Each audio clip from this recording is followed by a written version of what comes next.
À la une d'entrée libre, un grand du théâtre qui, à plus de 90 ans, remonte sur scène pour pièce d'identité au Théâtre des Bouffes parisiens, c'est Jean Piat. Et oui, il joue encore, comme le dit son dernier livre, et il a évoqué avec beaucoup d'élégance quelques-uns de ses souvenirs de comédien en compagnie de Stéphanie Cabre, de sa rencontre avec Sacha Guitry au Comte d'Artois dans Les Rois Maudits, en passant par ses 25 ans de comédie française où il fut un inoubliable Cyrano.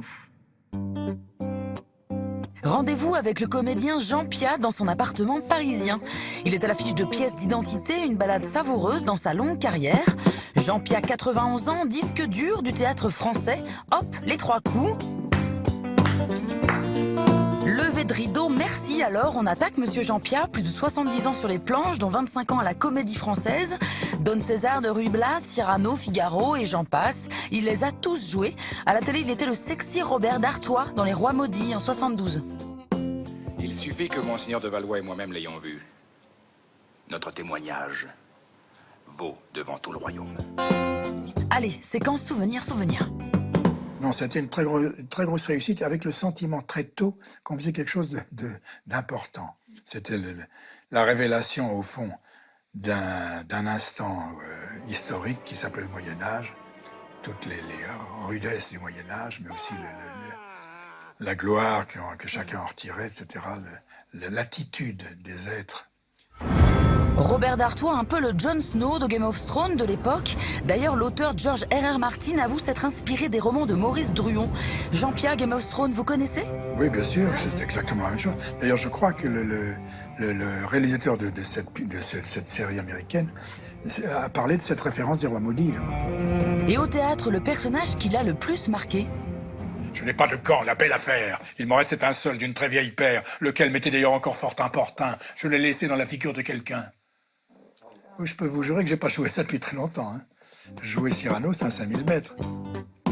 Avec plusieurs accélérations d'ailleurs au cours de 5000 mètres.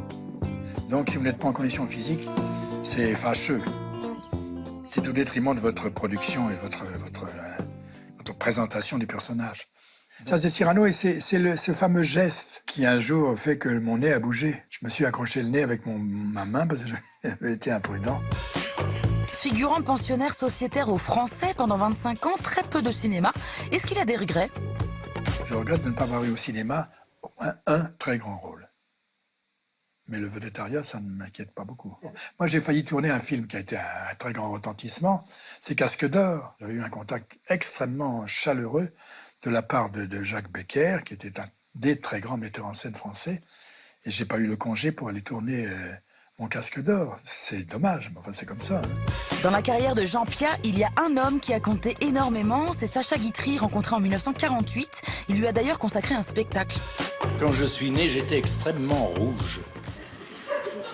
Oui, mes parents m'ont regardé avec effroi, puis ils se sont regardés avec tristesse. J'ai reçu un jour un coup de téléphone, j'étais jeune acteur, je venais de faire mes débuts dans Le Barbier en 48. J'entends une voix qui semblait être la voix de Guitry qui me dit « J'aimerais vous rencontrer ». Je me dis quelle est l'andouille qui est en train de me faire une imitation de Guitry. C'était lui. Il a été la première grande personnalité que j'ai rencontrée. Ça vous marque ces choses-là. Il y a une écriture Guitry, il y a un style Guitry, il y a une élégance Guitry, il y a un humour Guitry.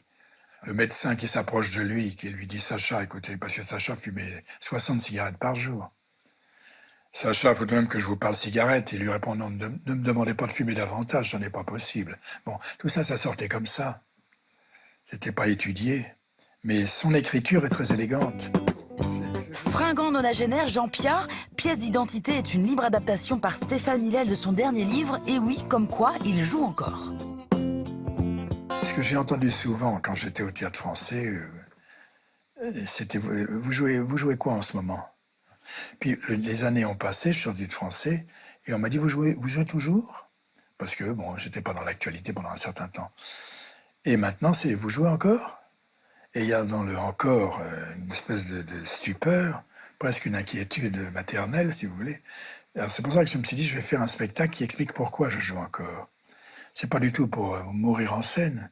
On n'est pas sur scène pour montrer nos misères, mais au contraire nos bonheurs.